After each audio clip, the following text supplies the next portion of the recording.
biasa aja kali. Ya di si Puput itu kan tahu dia kan kenal dengan saya ya. Dia tahu dengan saya, dia kenal dengan saya ya. Ya mungkin itulah Tuhan kadang-kadang kan maha kuasa ya. Pak Puput itu kan dia tahulah dengan saya ya. Artinya gimana saya orangnya ya apa adanya aja saya ya. Dia datang ke saya setelah kami kontak-kontak datang ya ngobrol-ngobrol ya berbiasa aja. Ya biasalah, tidak ada masalah. Seperti apa dulu ya seperti itu. Ya, yang diomongin apalah paling gimana perkembangan Gala gimana Pak Haji, kita alhamdulillah baik. Saya ingin ketemu dengan Gala, ya datang aja ke rumah. Itu aja saya. Saya ingin menggendong-gendong Gala, datang aja ke rumah. Kita kan tidak ada masalah. Tidak membatasi ya. Ngapain saya batasin dia? Itu dia dulu kan neneknya dulu kan. Iya. Terus Aisyah itu kan masih ada hubungan pertalian dengan Iya. ya, saya kalau bisa kalau memang ada dia waktu dia mau datang ya silakan bawa Aisyah ke sini kan ada masalah. Saya hanya yang tak senang saya orang yang sudah memajuk-majukkan saya dan anak saya datang itu memang personalnya kurang saya berkenan personalnya. Tapi dia nggak pernah memajuk-majuk. Saya nggak pernah membicarakan bahwa si Puput ikut begini begitu kan nggak pernah selama ini. Saya nggak pernah mengatakan Mbak Puput udah membuat sesuatu yang tidak baik, nggak pernah. Ya, saya nggak pernah menyampaikan sesuatu hal tentang Mbak Puput. Jadi Mbak Puput menurut saya dalam hal ini nggak ada masalah. Memangnya kalau dia nggak ikut ya gimana? Ya kan dia nggak ikut. Terus siapa yang dulu? Kan nggak ada kan, saya nggak ada ngomong. Siapa yang ngomong nggak ada kan? Ya, memang wajar dia ngomong bicara seperti itu. Itu nggak ada yang perlu dipertanyakan. Ngapain pertanyaan itu? Apa? Bagaimana sih nanggapinya dia? Dia ngomong dia ya saya baik-baik aja hubungan sama dia. Dia nggak pernah baik aja hubungan saya sama dia. Saya terima. Kalau dia datang saya terima. Dia nggak pernah menjelekkan saya. Saya juga nggak pernah menjelekkan dia. Saya nggak, jangankan menjelekkan, mengatakan sesuatu yang tidak pantas tentang dia pernah saya. Apakah ada wartawan yang kalian dengar? Kan enggak kan? Tapi kalau omongan-omongan umpamanya orang begini begitu saya dengar, saya kan nggak bisa menerima semuanya itu. Apa benar apa enggaknya? Kadang-kadang orang, ya namanya orang ngomong kan gitu kan? Orang ngomong kadang-kadang saya aja dia omongan orang begini begitu tentang saya. Apakah kalian harus menerima semuanya? Kan enggak kan? Omongan-omongan orang tuh enggak selalu kita terima, harus kita saring. Ya, masalah makam itu sudah tanggung jawabnya si pemilik lokasi makam. Karena waktu begitu saya didatangi surat, saya sudah kontak langsung ke pemilik makam agar renovasi, agar perbaikan makam dihentikan. Jangan dilanjutkan. Daripada timbul masalah di belakang hari. Kata penjaga makam Mas Bambang namanya, saya lanjutkan aja Pak Haji gini. Tapi jangan bawa-bawa saya, jangan bawa-bawa juragan, Mbak Sandy. Kenapa? Karena surat sudah datang, lebih baik dihentikan, stop. Saya tanggung jawab katanya.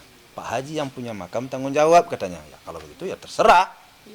Jadi kita udah lepas, jadi permasalahan makam sekarang sudah di tangan. Karena mungkin saja, ya karena lokasi dia tentu lebih suka melihat yang indah kali ya. Udah tanggung. Mungkin itu kalau udah tanggung udah selesai, ini udah barang udah datang, tinggal masang klop selesai kan begitu kan? Ya sudah kalau begitu. Jadi pas datang surat itu kira-kira mungkin sehari 2 hari setelah itu sudah selesai kan begitu kan? Ya kalau bagi saya waktu itu saya stop, udah cukup sampai sini. Kita lihat aja ke depan sih. Kita ndak bisa terlalu jauh ke depan langkah memikirkan dan berandai-andai. Kita lihat aja ke depan. Ya. Dulu kan mau saya perbaiki. Ternyata enggak jadi gara-gara jadi waktu udah berjalan juga panjang kan. Kasihan kan makam enggak pernah akhirnya makam kurang bagus jadinya. Jadi saya pikir kemarin udahlah. Saya bagusin aja lah sekaligus. Ya akhirnya juragan 99 ambil alih, perbaiki. Terus setelah itu datang surat karena saya juga paham dengan daripada bermasalah, nggak enak saya sama pesan saya, enak saya, maka saya stop. Ternyata pihak makam bilang saya lanjut aja lah Pak Haji, bertanggung jawab nggak? Bertanggung jawab. Lepas saya, iya. Lepas juragan, iya. Mau jawab, ya sudah. Makanya sekarang tanggung jawabnya terletak di pemilik lokasi makam. Jangan jangan dilempar ke Juragan 99. Tetap kan ada keputusannya tuh ada di Pak Faisal ya kan, gitu. Nggak bisa seperti itu gitu kan. Pasti Juragan 99 kan ngomong kan Pak Faisal. Pasti dong, nggak mungkin nggak ngomong. Nah setelah tahu mau dipugar, harusnya Pak Faisal menasehati. Coba komunikasikan dulu lah sama papanya Vanessa, sama dedinya Vanessa. Harusnya kan begitu. Saya nggak tahu pembicaraannya apa pada saat itu Juragan 99 mau ingin memugar. Apa yang diucapkan dari mulutnya Pak Faisal ke Juragan 99 saya nggak tahu. Apakah sebuah nasihat? Coba komunikasikan dulu dengan dedinya Vanessa gitu. Atau hanya udah bangun deh gitu. Jadi nggak tahu. Ini kekecewaan Dedi yang kesekian kalinya sama pihak keluarga sana. Ini sudah kesekian kalinya. Dedi nggak tahu ya apa memang ini sudah karakter, sudah budayanya. Karena kalau Dedi mau urut-urut nih, ya ada 3 nih. Dari sekian banyak Dedi mau 3 aja yang Dedi sampaikan. Ya, pertama nih ya, saat putranya atau putra dari keluarga sana, keluarga Pak V, Pak F. Ya, mau menikah sama sama Vanessa, tidak pernah izin dengan saya, ya, tidak pernah izin dengan Dedi. Saat Bibi mau menikah dengan Vanessa, lanjut aja lah, ya, Bibi mau menikah dengan Vanessa, tidak ada yang namanya proses artinya nggak ada proses lamaran.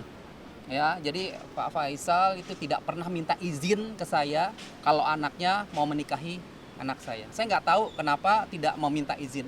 Tolong itu dipertanyakan aja ke Pak Faisal. Ya, ini belum pernah nih diungkap, belum pernah belum pernah diekspos ya.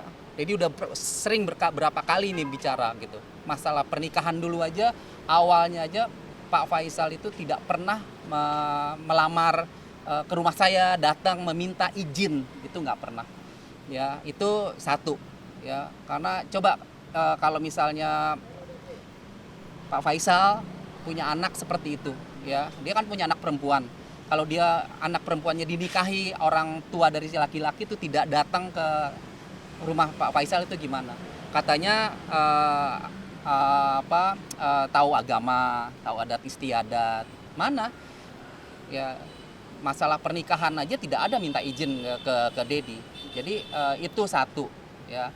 Sesuatu yang dimulai dengan tidak baik juga akhirnya seperti ini kan. Kedua, ya, pada saat Pak Faisal ini membuka donasi rumah untuk gala, itu pun tidak meminta izin. Ya, tadi tidak meminta izin pada saat mau menikah ya. Ini yang kedua, pada saat dia mau membuka donasi itu juga tidak meminta izin ke Dedi. Ya, sebagai cucu dari Gala itu tidak dimintai pendapat. Kakek dari Gala ya, tidak mintai pendapat dan tidak dimintai izin dan sebagainya. Donasi itu ya. Dan yang ketiga ini yang sedang lagi viral, ya, masalah makam. Ya, makam itu adalah makam anak saya, putri saya, almarhum Vanessa Azania. Yang mana harusnya kalau memang mau dibangun itu harusnya kan kulonuwon ke saya, minta izin. Ini kan tidak ada izin, nggak minta izin sama saya. Gitu, tahu-tahu sudah dibangun. Ya kalau misalnya mau dibangun, mau di keramik makamnya Bibi ya silahkan. Tapi kalau makam putri saya itu harus ada izin kan, harus ada pembicaraan. Ini tidak ada pembicaraan, tidak ada minta izin. Sekarang sudah dibangun.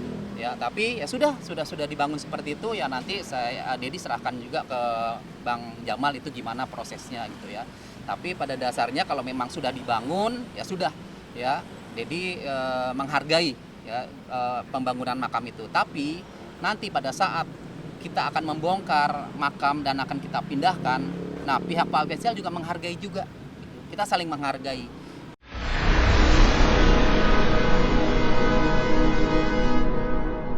Jadi jangan lupa untuk subscribe Cumi Cumi. Ditekan ya tombol lonceng merahnya.